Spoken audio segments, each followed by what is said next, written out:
The moment you create a possibility और a desire और a vision, और आप चाहते हो कि सृष्टि आपको हेल्प करे, मैनिफेस्ट करने में आपका साथ दे, वो जरूर आएगी आपका टेस्ट लेने, एग्जाम लेने, और कई बार तो बढ़िया वाला टेस्ट लेती है। तो मैं हमेशा कहती हूँ तैयार रहना। तू अपना सपना बना रहा है, कोई गोल बना रहा है, तैयार रही हो, ये आने वाली है। मैं ये नहीं कह रही कि तू अपनी नेगेटिविटी मैनिफेस्ट कर रहा है, पर ये कह रही हूँ टेस्ट लेने आएगी कि तू सच में शिद्दत से ये चीज चाहता है कि नहीं चाहता।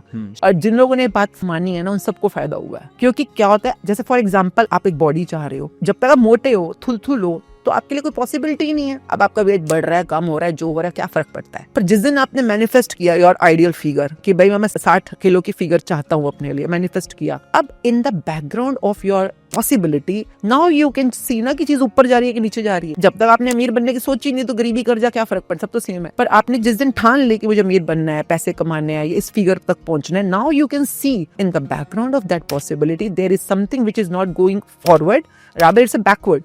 इसको कहते हैं एग्जाम। अब तो हो सकता है तो खाने पीने में कुछ गलत कर जाए, तो उठ ना पाए। जिस दिन तूने बोला मैं कल से वॉक करूंगा, उस दिन रात को पार्टी थी तो सुबह उठ ही नहीं पाया, तो यूनिवर्स क्या कर रही है, एग्जाम, ये ब्रेकडाउन है। अब लोग मोस्टली इस ब्रेकडाउन को पार नहीं कर पाते, वो अटक जाते हैं कि अरे यार ये बेकार की बातें होती, अरे ये नहीं होता। मैनिफेस्टेशन की दुनिया में तो बहुत होता है। ये सबसे इंपॉर्टेंट चीज है, you have to remember it, ये होना है।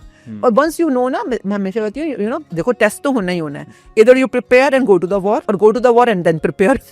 जैसे आप अमीर बनने की बात कर रहे हो, आपने प्रमोशन की बात कर, नौकरी छूट जाए, होता है, बहुत ज्यादा होता है। कई लोगों के साथ होता है, उल्टा रिवर्स चले जाते हैं वो लोग। तो मैं कहती हूँ ये टेस्ट है, इस टाइम पे और बढ़ा दो अपने ग्रेटिट्यूड की पावर।